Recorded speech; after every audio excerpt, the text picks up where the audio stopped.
you need to wait until 2023 to buy a house. Or do you? Watch this video to find out what I think.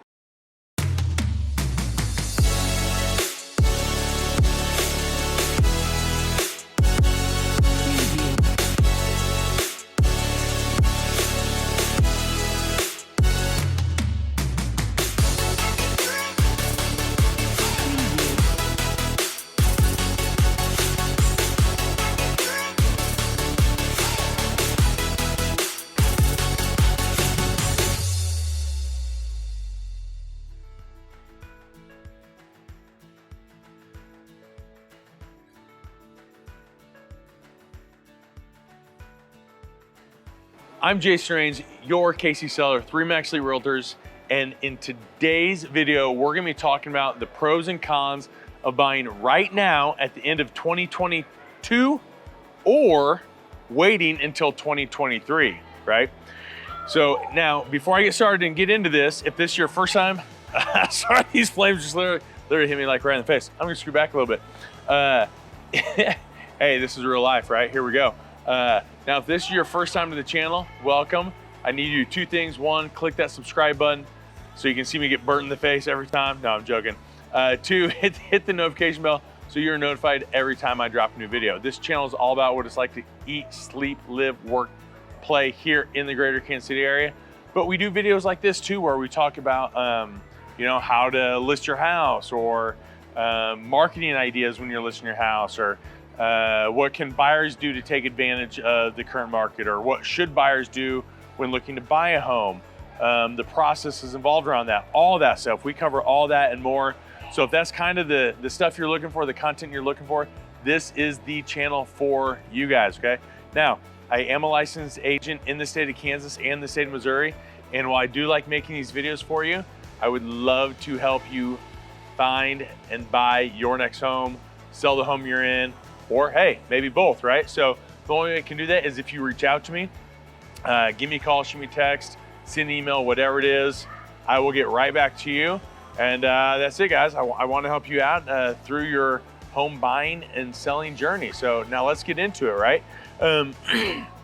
When we start talking about should we wait to buy right now at the end of 2022 because maybe interest rates are higher, right? Or should we wait till 2023, or should we go ahead and buy right now, right? What are the pros and cons, and what does that process look like, right? So really, let's talk about some of the pros of buying right now in a shifting market that's shifting more from a seller's market to a buyer's market, and the pros, even though it's higher interest rates right now, right? So what we have to look at is the market overall as a whole. There is quite a bit more inventory than there has been really in quite a long time. I've said in other videos, but it's worth repeating, that the lowest inventory we had here in the greater Kansas City area was fall of 2021, when we were at just over 2,100 homes, right? Right now, end of, I guess we're beginning of October 2022, so fall 2022, a year later, we're over 5,000 homes in the greater Kansas City area. And I can't even give you an exact number because our systems only show us up to 5,000, okay? So if we go into, now that's our entire MLS, which is 39 counties, but again, it was down to 2,100, now it's over 5,000. If we focus on the 5 main counties that make up the greater Kansas City area, that's Johnson County, Kansas, Platte County, Missouri, Clay County, Missouri, Jackson County, Missouri, and Cass County, Missouri.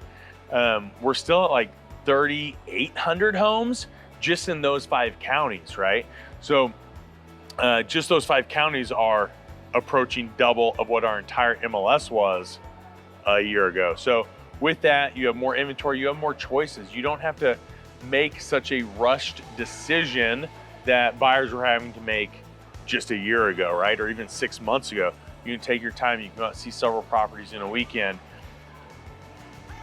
Not the case in every situation, but you may even be able to wait till the next weekend and the house may still be there. Now, don't assume that'll happen. Make sure you have whatever agent you're using reach out to the listing agent to see what the interest level is. Do they have any other offers in play?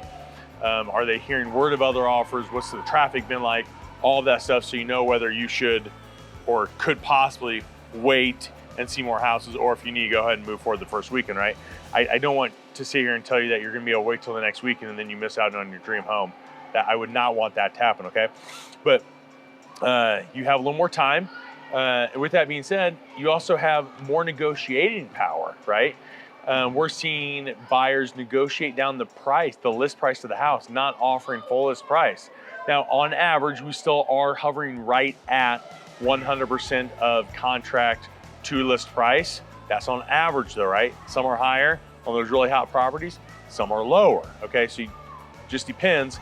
But earlier this year, I've seen that number all the way up to 106, 107, 108% of list price on average, with some going even more than that, right? So right now we're hovering right about that 100, 101% sold price to list price, okay? So there's more negotiating on the front end. Just when we're talking about purchase price, we're seeing sellers paying closing costs.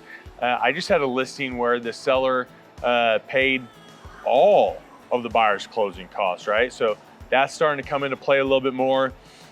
Sellers are not having to waive inspections, so they're able to do their inspections. They're able to negotiate repairs, something we had not seen the past 6, 12 months. Buyers were completely waiving inspections altogether. Right now, buyers are doing their inspections and negotiating repairs on top of that. I have a buyer right now that negotiated several repairs on the house that he's getting ready to close on here in the next couple weeks. We have seller paid improvements, meaning it's similar to repairs, but like a buyer might go and be like, hey, I really like your house, but I don't like the carpet. I want you to go ahead and replace the carpet before we close on the house. Sellers are doing that in some instances. Not waiving appraisals, right? So in a normal market, the appraisal is done. If it comes in low, then buyer and seller negotiate back down to typically whatever the appraised value is, right? The market we have been coming out of, that wasn't happening.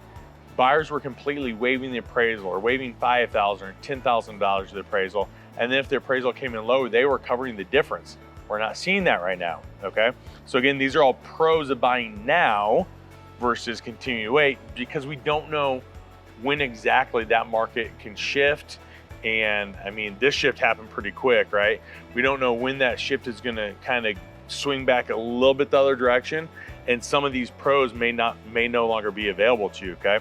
So again, time to think about it. We've gone over appraisals, we've gone over inspections, we've gone over repairs. Really the only con is higher interest rates. That's really about it. I mean, there's not really any other disadvantage to a buyer right now in this market other than they're paying higher interest rates than they would have paid, 4, 5, 6 months ago, right? Now, what I think is going to happen, everything that I'm reading and everything that I'm hearing, is interest rates are going to continue to rise through probably the first 2, if not the first 3 quarters of 2023. So at the time we were recording this video, interest rates are hovering just below 7%, like 6.7, 6.8, 6.6. A lot of factors playing into there, like debt to income ratio, your credit score, all that stuff. So, but again, hovering right about that 6.7, 6.8%. And we know what those are right now. Predictions are they may go as high as 10.5% the first 2 to 3 quarters of 2023. So if you think about what your interest rate is now versus if it does go to that 10.5%, look where we just came from. We're coming from the 3s, we're in the upper 6s. If we go to mid-10s, what's that going to do to a house payment, right? What is that going to do to the overall market? Obviously, it'll increase inventory because there's less buyers, but it also decreases your purchase power because more of your money is going towards interest than towards principal, which means effectively you can't buy a house for the same amount of money as you could at a lower interest rate, okay? So if it goes that high, obviously it'd be much better to buy right now at a 6.7, 6.8 or whatever than it would be at 10.5. Now, with that being said, Fannie Mae, one of the government lenders, has come out and predicted that by the end of 2023, interest rates will be back down, or could be back down, I should say, to 4.5%. Now, you may be saying, well, Jason, why don't I just wait until the end of 2023 then and get a 4.5% interest rate? That sounds way better than buying right now at the end of 2022 and paying a 6.8, and I can wait a year. Like, that's no big deal. I'll just wait a year, right? So my advice on that is, absolutely you can do that, right? If that is what suits your family the best, then that is what you should do. I will say, however, if you do buy right now to 6.8% and they do drop down to 4.5%, you always have the opportunity and the option to refinance your house down to that lower amount. I think we're going to see a lot of that from the buyers that have bought in the last few months in the 5s and in the 6s. From all the buyers between now and, through quarter 2, quarter 3, 2023, if interest rates go up to 10.5, all of those people are going to be wanting to refinance down into 4.5%. So we're going to have a lot of people refinancing. We also have a very, very large pool of buyers right now that is standing on the sidelines at 6.8%, waiting for interest rates to drop. As interest rates continue to rise, that pool of buyers that's on the sideline waiting continues to grow and grow and grow bigger and bigger and bigger. What do you think is going to happen when interest rates drop down to 4.5% and they've been as high as 10.5%? Those buyers that have been standing on the sideline, and we'll go and say half of quarter 3 of this year of 2021 or 2022, all of quarter 4 2022, quarter 1 2023, quarter 2 2023, quarter 3 2023. That is a lot of buyers sitting on the sideline that are all going to come flooding back into the game, so to speak, looking to buy a house if and when interest rates drop down to 4.5%. That's going to shift every advantage, every pro that we just talked about is going to be gone, and we're going to be right back over, and probably, in my opinion, even, I won't say worse, even a stronger seller's market than where we just came from, because everyone's going to be flooding back in. So there goes your ability to wait. There goes your time to negotiate price on the front end. There goes your ability to do inspections and negotiate inspections. There goes your ability to do appraisals and negotiate any appraisal issues. All that is gone because we're going to have a massive amount of buyers trying to buy a home.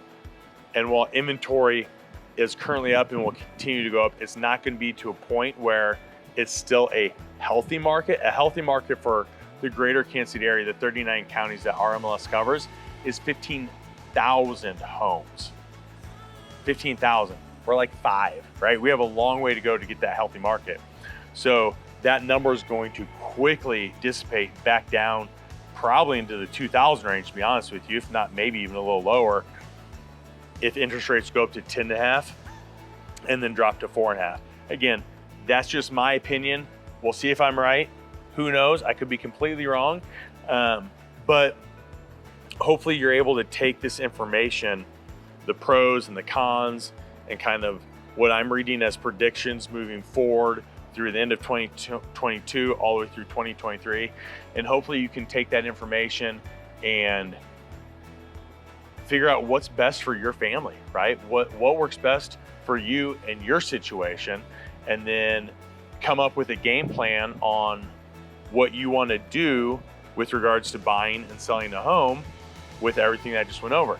Now, if you want more information on any of this stuff, or you want more of my thoughts, or maybe you want my actual assistance in navigating through this process and what it looks like right now on the buy side or the sell side, just reach out, you guys. That's what I'm here for.